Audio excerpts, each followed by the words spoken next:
Salut tout le monde, j'espère que vous allez bien les amis, on se retrouve pour une nouvelle vidéo. Un grand merci à vous les abonnés, presque 89 500 abonnés, donc on n'est pas très loin des 90 000. Merci les amis, merci à toute la communauté, ça fait plaisir d'avoir votre soutien. N'hésitez pas pour ceux qui ne sont pas abonnés, c'est gratuit, vous aurez une petite notification lorsqu'une vidéo est publiée sur la chaîne. En tout cas, un grand merci à vous tous. Et puis, on va entrer dans le vif du sujet, les amis. Demain, premier match pour le Real lors de cette Coupe du Monde des clubs, 21h. Le Real affronte le représentant saoudien Al Hilal. On démarre. Les unes des quotidiens madrilènes. Marca qui titre Un Nuevo Vini.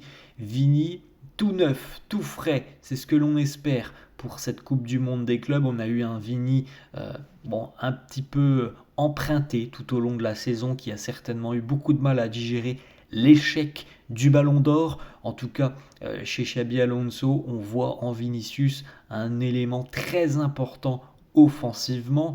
Maintenant, voilà, il a manqué évidemment cette année de régularité, de performance. Il y a eu des pépins physiques. On a eu un Vini qui, sur le plan statistique, a des statistiques somme toute très honorables quand même sur cette saison. Mais l'impression globale qu'a laissé le Brésilien tout au long de la saison est quand même beaucoup moins impressionnante et impactante que le Vini d'il y a un an qui venait de remporter la Liga, la Ligue des Champions, et on pensait justement qu'il allait remporter le Ballon d'Or. Et c'est vrai que cet échec visiblement l'a quand même un petit peu perturbé, parce qu'on a eu un Vini très irrégulier quand même tout au long de la saison sur l'impression générale et globale qu'il pouvait laisser.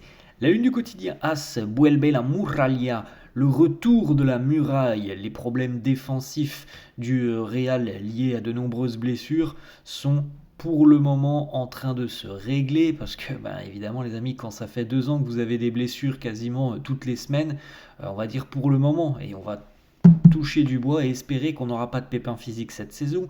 En tout cas, dans quelques jours, quelques semaines peut-être, Xabi Alonso aura donc à sa disposition Antonio Rudiger, Eder Militao et Dani Carvajal, en plus des autres joueurs qui n'étaient pas blessés et en plus des recrues. Donc c'est quand même quelque chose qui va diamétralement changer ce que l'on a connu notamment la saison dernière avec Carlo Ancelotti, c'est-à-dire avoir parfois un défenseur qui était disponible ou deux parce que tout le monde était blessé. On espère que du côté du Real cette saison ça sera quand même plus calme au niveau des blessures, parce que c'est quand même beaucoup plus simple de travailler lorsque tu as un groupe au complet. On enchaîne, petite information, donc c'est veille de match aujourd'hui pour les Merengues, 16h30 heure américaine les amis, donc ça fait 22h30 je crois en Europe.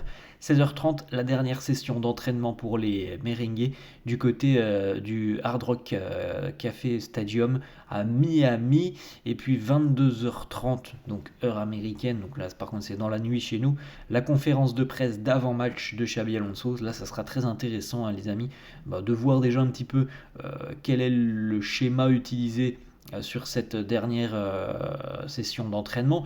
Et puis on verra bien aussi la première question, les premières questions des journalistes à Xabi Alonso. Ça va être intéressant d'analyser tout ça demain. Quelques petites photos. Le président évidemment a fait son arrivée aux États-Unis. Florentino est présent. On le voit aux côtés de Xabi Alonso. On le voit là avec la jeunesse, Dean Huijsen et Arda Güler. Et puis petite photo par contre là avec un vétéran qui joue ses derniers matchs sous le maillot du Real. On espère qu'il y en aura le plus possible. Ça veut dire que le Real ira loin dans la compétition s'il y en a beaucoup. Lucas Modric aux côtés de Vini. Regardez le sourire du côté de tous les Madrilènes. Hier c'était aussi session d'autographes pour les joueurs auprès de jeunes supporters du côté des États-Unis. Donc voilà, un petit moment toujours très sympa. C'est tous les étés presque maintenant, le Real va du côté des États-Unis. C'est l'occasion, l'opportunité de découvrir un public qui apprécie le foot, même si les affluences là dans les stades pour la Coupe du Monde sont assez dingues, parce qu'il n'y a pas grand monde, ça dépend des matchs. En tout cas le match de Chelsea hier, c'était assez hallucinant de voir que je ne sais même pas si le stade était plein aux 30%. Enfin bref, c'est assez particulier. Je pense que pour le Real, il y aura quand même une sacrée affluence dans le stade. À mon avis, on va être sur quelque chose d'assez impressionnant du côté du Real demain face aux Saoudiens d'Al Hilal. Les petites photos aussi dans la séance d'entraînement, avec notamment une gamme de tirs hier pour les joueurs. Vous voyez Jude, Trent, Rodrigo, Vinicius qui s'exercent devant le but et notamment devant Thibaut Courtois.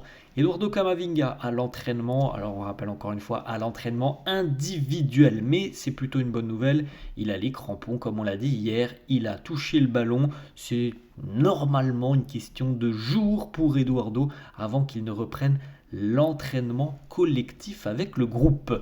Vinicius, la petite photo à l'entraînement hier, vous voyez déjà la transpiration, donc on peut se douter qu'il fait très très chaud du côté de Miami. Je pense que voilà, ça doit tourner aux alentours des 35 degrés, donc pas forcément très simple évidemment pour les organismes.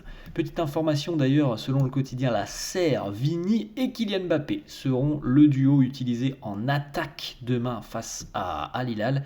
On verra bien les amis, on aura aussi demain les premières compos d'équipe, ça va être intéressant de voir un petit peu quels sont les choix de Xabi Alonso, quel est le schéma utilisé, qui sera sur le banc aussi, parce qu'il y a tellement de profils maintenant que on se demande qui au final va être très déçu et sera sur le banc. La tendance, voilà, c'est plutôt la tendance, les amis, c'est plutôt un 4-4-2 avec Mbappé et Vini en pointe. On a une petite photo, justement, Xabi Alonso à l'entraînement hier, et il a fait passer des messages hier, Xabi Alonso, notamment auprès des attaquants qui ont été ciblés, pas uniquement les attaquants, mais auprès des attaquants, Xabi Alonso a tenu à être très clair. Ceux qui ne feront pas les efforts, vous ne jouerez pas. Vous n'êtes pas obligé de courir comme les défenseurs, mais vous devez constamment presser. Et il a dit tout simplement, ça n'est pas suffisant d'attendre que l'adversaire vous rende la balle ou fasse une erreur pour marquer. Vous devez courir sur chaque ballon, entre guillemets.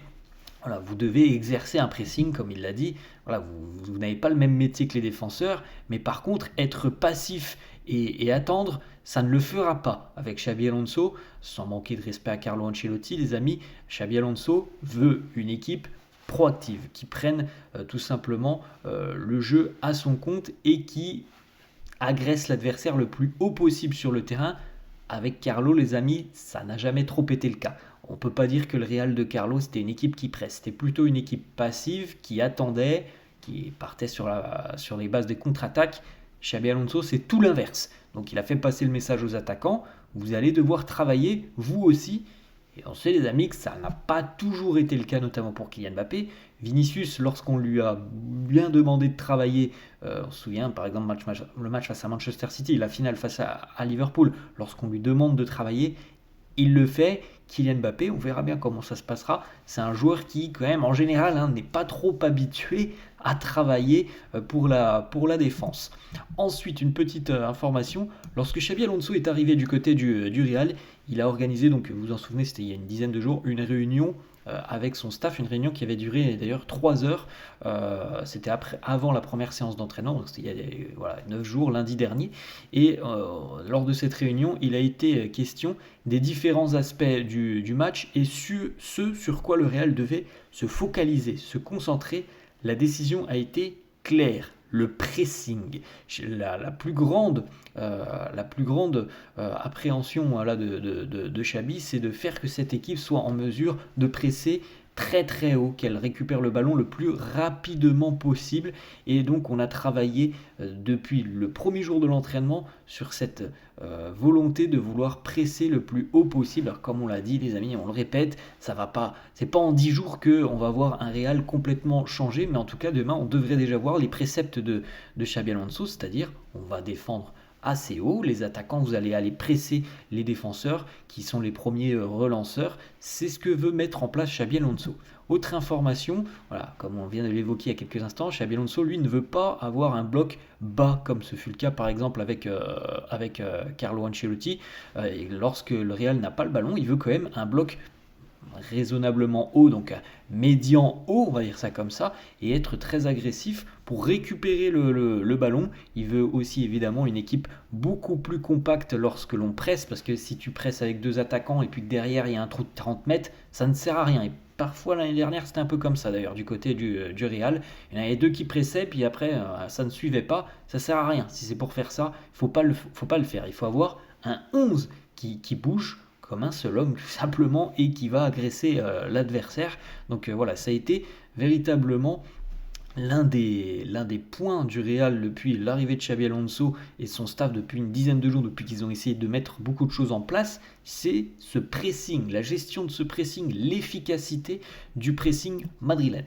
Petite déclaration de l'entraîneur personnel de Eder Militao qui nous dit: oui, il est possible que Eder montre à nouveau son meilleur niveau, celui qu'il a déjà montré il y a quelques années. C'est une blessure qui demande évidemment beaucoup de temps de récupération dans le football. C'est certainement la blessure la plus contraignante. Donc évidemment, les doutes sont tout à fait logiques envers Eder. Mais on peut s'attendre à ce que Militao, avec son désir de revenir au plus haut niveau, eh bien le fasse mentalement. Je le vois très bien après tout ce processus et tous ces longs mois d'arrêt. C'est ce que l'on souhaite à Militao, qui est quand même un sacré guerrier, parce que en 2 ans et demi, c'est 2 ruptures des ligaments croisés.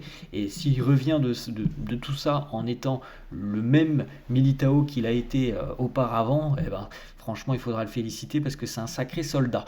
Trent Alexander-Arnold à l'entraînement hier, d'ailleurs, petite information, il commence déjà à impressionner tout le monde, Trent Alexander-Arnold, parce qu'il est considéré comme une bête physique après les premières sessions d'entraînement. Il est 100% prêt pour la Coupe du Monde des clubs. On avait quelques doutes du côté du Real avec une arrivée de Liverpool. On ne sait jamais quel est le physique du joueur. Et du côté du Real, on est très satisfait du joueur que l'on a récupéré. Il est considéré comme étant très bien sur le plan physique. Autre information, selon le quotidien AS, Trent Alexander-Arnold sera le nouveau tireur de corner du Real Madrid du côté droit l'année prochaine. Vous vous souvenez justement de cette légende, évidemment, le corner tiré très rapidement face à Barcelone il y a quelques années en Ligue des Champions, et cette fameuse remontada des Reds à Anfield. Voilà, Trent Alexander-Arnold, tireur côté droit. Alors je ne sais pas si Arda Güler jouera, mais évidemment on sait aussi qu'Arda est un très bon tireur de coups de pied, de coups de pied arrêtés, de corner. Donc voilà, il y a quand même plusieurs possibilités aussi au niveau des corners pour le Real.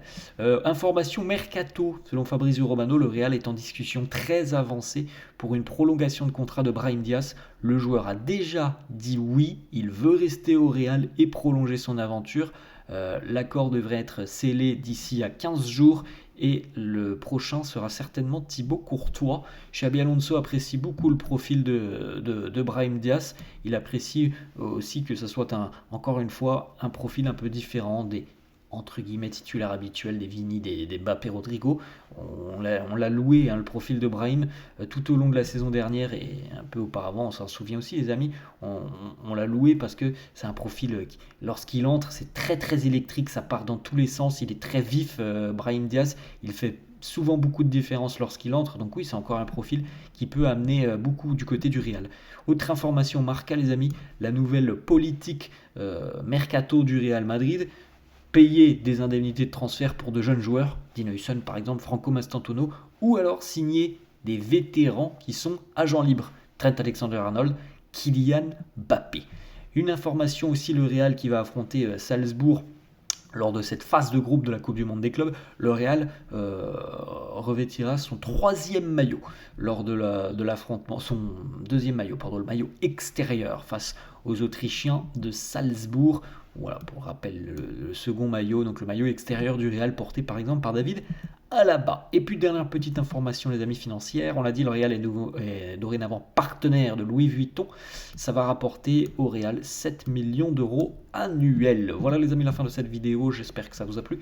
N'hésitez pas comme d'hab à lâcher un petit pouce bleu, n'hésitez pas à vous abonner à la chaîne, je vous souhaite une très bonne journée les amis, et on se retrouve demain, ça sera jour de match, et ça fait plaisir. Allez, bonne journée à tous et à la prochaine. Ciao.